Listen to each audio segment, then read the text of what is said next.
Hello guys, सभी भाई को नमस्कार। एक और वीडियो के साथ मेरे यूट्यूब चैनल पर आपका हार्दिक स्वागत है। आज ये घोड़े की बात करें तो ये घोड़े का नाम है बाज। बेस्ट सिंधी नस्ल का घोड़ा है।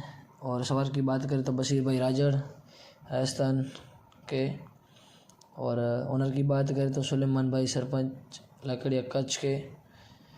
और दोस्तों, कच्छ और उदत की शान बाज घोड़ा इस साल बड़े बड़े दंगल लड़ने वाला है। और साथ साथ में बशीर भाई के भी जलवे देखने को मिलेंगे।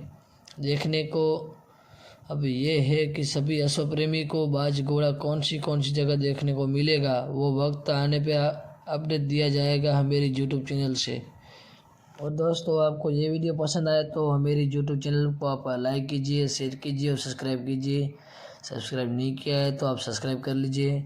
मेरे यूट्यूब चैनल से आपको सभी रेस का वीडियो देखने को मिलेंगे और रिवाज चाल के वीडियो अच्छे देखने को मिलेंगे सभी घोड़े के।